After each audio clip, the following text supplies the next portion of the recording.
Yes, sir. Hit that air raid siren. It's time for Monday Morning Fallout. Monday Morning Fallout, of course, when we overreact to the football weekend and what a football weekend was. Plenty of overreacting to do. Oh, yeah. Let's get to it. My 3 big thoughts. First thought, first look.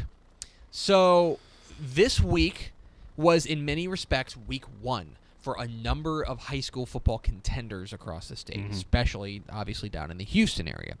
And we got our look at it, and I was talking with Craig Way, the Hall of Famer, earlier today, and the way that I described it is that normally for you and I, we feel like 3 games is probably just enough sample.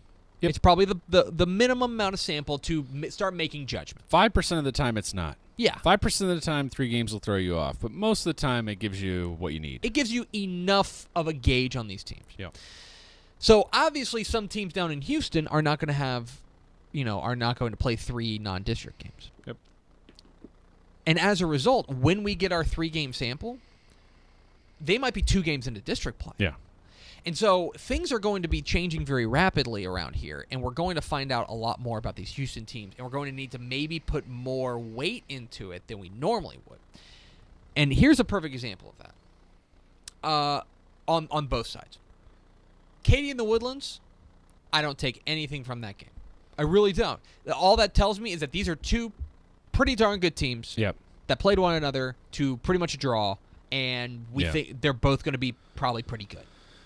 I think the one thing I'm okay taking from it is the Woodlands rebounded much better than I thought they would from losing so many players from last year. Regardless of how good Katy is or isn't this year, just it seemed like, boy, was it going to be hard to replace all those guys, and it seems like they've done an admirable job. This is a good group. I don't take a ton from Houston Lamar's loss to Klein Collins, but I do give Klein Collins a nice kiss for that, for the win, because that's a nice win. Yeah, I think we felt like Klein Collins might be poised for a big year, and that's just a positive sign, right? It didn't go badly.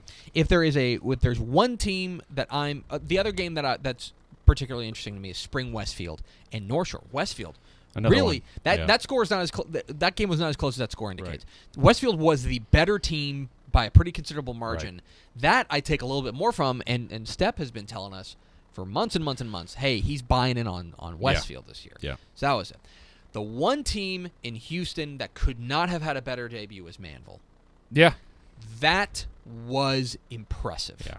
They mollywopped Pearland. Yeah. They just took him to the woodshed. Yeah. And without Cason Martin, their quarterback, who's hurt, they're playing Jalen Preston at quarterback, and it doesn't matter. Yeah. It doesn't matter. They rolled a good 6A team. So this was our first look at the Houston area teams. We're going to kind of have to be doing evaluations on the fly.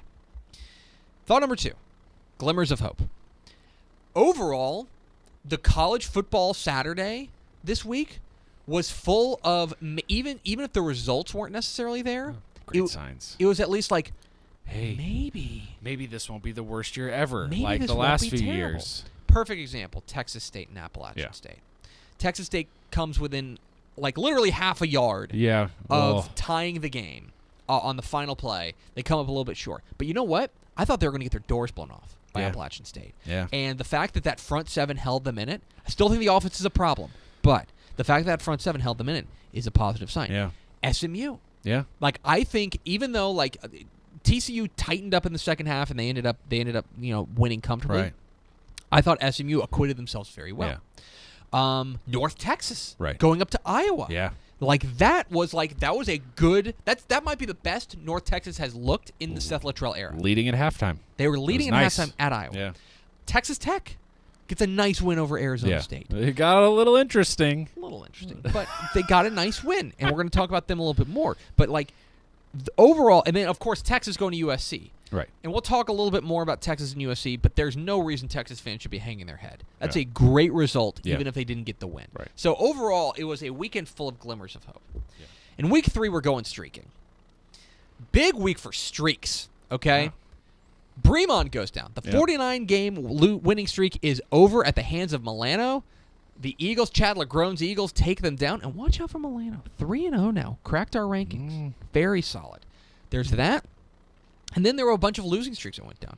Our buddy Josh Ragsdale at South Garland ended South Garland's 25-game losing streak. Congratulations to the Colonels. And then the guy we're going to talk to, Tornillo coach Cody Burris, helped end Tornillo's long-standing losing streak. There it is. Check out the Colonels helmet. Ah. Yes. Big week for streaks. So that is that caught my eye. That all of a sudden it was a lot of streaks coming to an end. So that was those are my 3 big thoughts. 3 helmet stickers. Let's give us helmet sticker to Wortham running back Stephon Esther. 253 yards and 3 touchdowns on the ground, plus 11 tackles rather, and a forced fumble.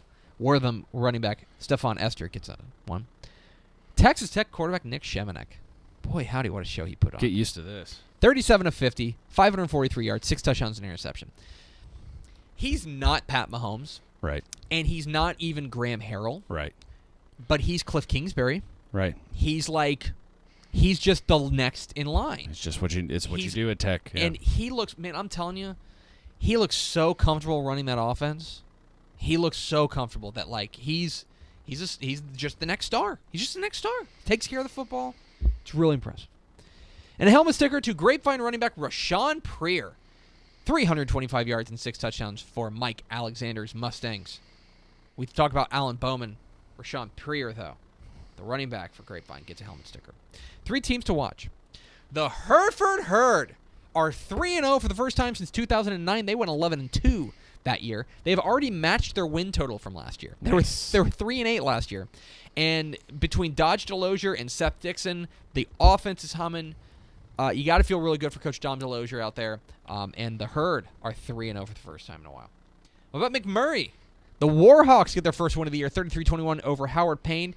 Sophomore quarterback Kevin Hurley Jr., pride of Dieball, 165 yards and 2 touchdowns passing, 102 yards and a touchdown rushing the ball. McMurray is in the win column. Watch out for them. Bet we'll be talking about him in the heat check later this week. In Longview Spring Hill, the forgotten team in Longview. Mm-hmm. They were 3-7 last year. They are 3-0 to start the year for the first time since 2004. Third-year coach Kelly Mercer was 4-16 entering the season. He's almost doubled his win total in the first 3 games. Yep. Very impressive stuff. Those are the 3 teams to watch. 3 teams to worry about. Round Rock. So Round Rock's 0-3, and they've played tough competition. So I don't want to read too much into it. But the problem is that they have not found any passing offense, and I know they like to run the ball, but they have to have that passing attack get going. Have not found any passing attack. They've been outscored 124-41. I'm worried about them. UTEP. I'm starting to wonder if this is the worst team in the country. Wow. Okay. Well, I'm not going to go that far yet, but it's really bad. Dude, they're really bad. Do you realize, I tweeted this, opposing passers are 62 for 77 against them. 80% completion percentage. So we can talk all we want about the fact that they've only got 17 yards rushing against Arizona State, or Arizona rather. We can talk about all that, but the defense is just as much a problem. They're not doing anything well right now. Right. And they're 0-3, and I mean, all of a sudden, your easiest conference game, home against Rice, is already off the board. Yep. So UTEP is very bad. And finally, Crum. Boy, the Bobcats are really missing Gary Robinson right now. They're 0-3. Obviously, there's a lot going on there with Gary Robinson resigning very late in the year, or very, very late, basically a week before they played a game, and Coach Alan O takes over. That's never going to be easy, and it shows. You can tell. This team just seems like there's just a lot up in the air right now, and so a team that we expect to be a contender year in and year out has started the year 0-3. Those are 3 teams to worry about, and that is Monday Morning Fallout.